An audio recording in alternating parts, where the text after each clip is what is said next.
So, hello everybody. My name is Mark Sage and I'm the Executive Director of the area, the Augmented Reality for Enterprise Alliance. Thank you very much for having me this morning, and I'd like to talk to you about enterprise requirements and the work that we've been doing within the area to create the first ever global set of functional hardware and software requirements. But first, let me explain a little bit about the area and what we do and how we're helping create and support the comprehensive ecosystem. So the area is a membership-funded alliance helping to accelerate the adoption of enterprise augmented reality by creating a comprehensive ecosystem.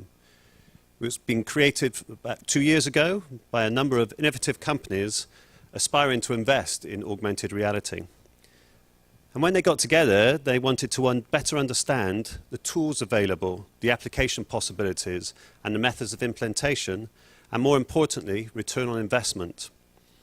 And they found by working together, they learned from each other. They started to co-innovate and build partnerships, aspiring for the long-term adoption of AR. And that's how the area started. And now we offer a free and open exchange of good practices, lessons learnt, and technology insights. You can see a list of our members here, and we're growing all the time. And I'm really excited to announce here at AWE that we are offering a startup package for startups. And if you want some more information, please come down to our booth and find out more. Perhaps I'll go into a bit more detail about what we're doing to support the ecosystem. And we have a number of different initiatives. The first one is around thought leadership. And we create, curate, and collect content about all matters AR in the enterprise. So anything from case studies, use cases, return on investment, technology white papers. And we provide that through our portal and through social media. Networking is another important thing. We bring together the different members face-to-face in meetings like AWE and conferences like AWE, but also via calls through our committees, looking at different areas affecting the ecosystem. We're currently building a marketplace where we take use cases and business problems and allow enterprises to drill into more information, the detail of those case studies, technology papers, return on investment, and then also list the members so enterprises get all the information they need to be able to deliver effective AR solutions. We have a research capability, and I'm really excited that the next talker will be about the research project we're doing, which is about security in wearables. So please stay and listen to that. And again, I'm going to focus on the requirements later on in my presentation. And finally, the educate. We see a skills gap in our industry at the moment. So we're working with universities and educational organizations to train people, and we'll provide a jobs board and a way that people can really interact and find skills around AR. Talk a little bit about the wider ecosystem and how we see it at the moment. Currently, I call the kind of ecosystem irregular, and some of the characteristics of that include there's kind of uncertainty in areas to invest. Providers are finding it difficult to find customers. Technology readiness is not quite clear, and the best use cases are still being defined. But it's really clear over the last 6 to 7 months that we are moving very rapidly towards a developing or developed ecosystem. And some of the evidence shows that we're getting clarity on best practice. The best tools for purpose are being identified. And what I think is really important, the language is being shared between customers and providers, and key business decision makers are being involved in the decision to purchase and to invest in AR. So when we talk about the ecosystem, there's obviously some internal factors, but many external factors. So I'd like to talk a few that are influencing the AR ecosystem at the moment. Information around the economics. What's the return on investment? How much do AR cost, and what are the benefits?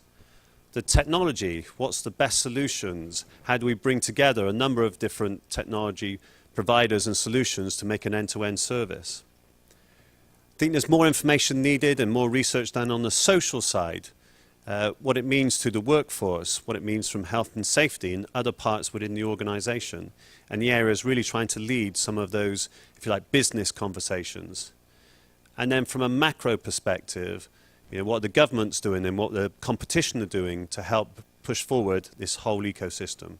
So it's really important when we think about delivering AR solutions, not only about into an organization, but to the wider ecosystem to make sure that we have people working together and the solutions are not just one-stop shops. They can be built and delivered for the long-term future. Breaking that down into a little bit more detail, when we look at the kind of ecosystem view, internally what do organizations want? Well, to improve performance and efficiency, to make sure they have high quality deliverables and reduce all the areas. That's all cost savings on the bottom line. And we see many organizations that are having an aging workforce, so being able to train the workforce with new people is really important. The suppliers play an important part in this ecosystem, being able to deliver things like proof of concept and pilots, hardware and software solutions, all based on the latest technology. But what we want to see in the ecosystem is those value partnerships between enterprises and providers really grow. And then talk about the wider ecosystem and some of the things that the area is helping to support. Thought leadership, insight, best practice, and what I'm going to talk in a little bit more detail about requirements for a global AR requirement set. So why is it important to have a set of global requirements, AR requirements? Well, as you can see from this graph, many IT projects fail because there isn't a clear state of requirements. Of course, there are other reasons why projects are not successful, but many research done in this area, clear statement of requirements come high in the list. And this is based on the Standish report of Project Smart 2015. Why is it important? Well, you're able to benchmark what is needed. You give a common understanding between providers and the enterprise. It lowers costs and saves time if you have a standard set of requirements, and ultimately increases the likelihood of success. So by having something, a set of AR standards requirements for the ecosystem, really should help AR projects in the future to be more successful. So the area has been able to create this first set of requirements. Let me talk a little bit about the process and where we are. We worked with UI Labs and the DMDII and basically built a core team around a number of top AR companies, or companies that are using AR, I should say, Lockheed Martin, Procter & Gamble and Caterpillar. They worked together and created the first draft set of both hardware and software requirements that is now being handed to the area to drive forward and share with the rest of the ecosystem. The kickoff was on the 1st and 2nd of March in 2017 and in a joint event between the DMDII and the area. This workshop had over 65 different companies, global companies to be honest, and we spent the time in a meeting room going through in detail the different sets of requirements. That included over 19 attendees. As we went through each step, we allowed for discussion, debate and clarification, which really enhanced the set of first draft requirements. I think it's worth saying here to clarify for the audience and for the people watching, it's difficult to do requirements to cover everything, so this was very much cross-industry generalizations. We did as much as we possibly can, but some of them will be generalizations.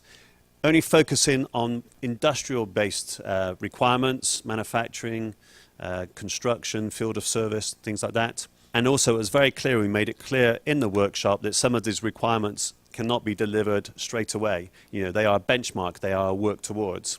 So they're going to need some more refinement, and that's why we're asking everybody in the ecosystem to be able to join in and help us really improve and deliver a really good set of requirements. Just to give you an idea of what the requirements cover, you can see from a hardware perspective, focusing mainly on wearables. We covered areas like battery life, field of view, visual tracking. You can see there, and this is an example of one of the requirements that was delivered within the requirements pack.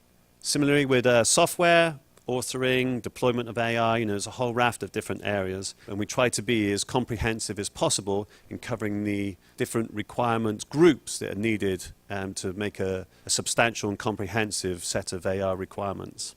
Okay, so we've done the initial kickoff, we have the document. As I said earlier, the area now owns these functional requirements. We see it as a benchmark for the industry, but we want to be able to share it with the industry and get the feedback. So what we've done within the area is agreed some kind of key principles that we're going to adhere to. So these principles include, as much as possible, we ensure wide and clear communication. We get feedback and be able to act on that feedback and give regular updates, be that through the documentation itself or through face-to-face meetings, which we hopefully plan at least 1 or 2 a year.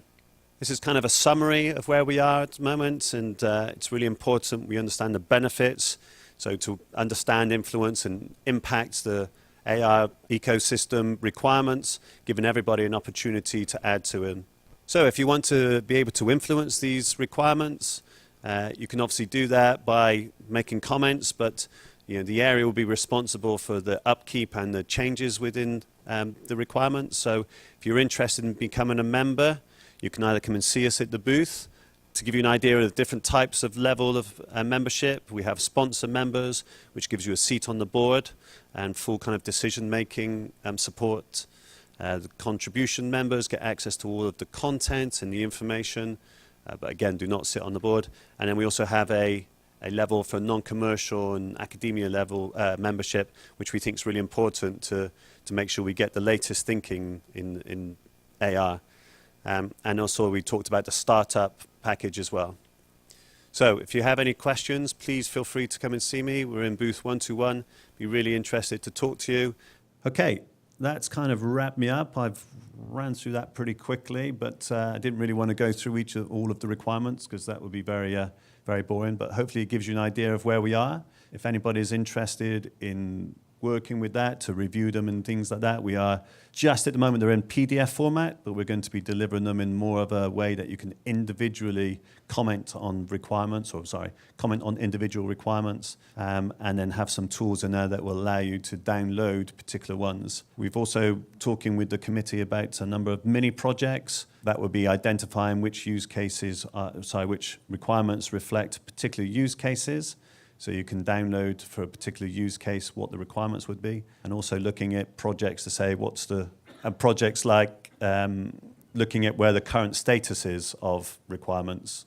Of the providers. Right. So I'm going to answer some questions. Is area actively approaching different enterprises? Encourage them to start looking into our other than solution providers approaching them. So we're a neutral alliance. We don't promote any particular technology. We're not a sales kind of organization and things like that. So what we want to do is work with enterprises who are interested in this space and want to get the information needed to make informed decisions. We're not selling a particular technology. We're happy to introduce our members to enterprises and for members to be involved and have discussions, but we're not a sales organization, which I don't know if quite that answers the question, but we're providing that information. So if that means they look into AR and they get more informed decisions, then that's great from my perspective. Any other questions? Does that? Can we ask questions the old-fashioned way? Yeah, you could do. So I don't think I need the mic. That's too much pressure. I'm just curious. I was a little bit late. So are you offering certification or something like that so companies can follow your requirements, perhaps have somebody from area ensure that they've met them and then get some kind of certification or stamp of approval from area? Right, so it was about certification for the people who couldn't hear. Not at the moment.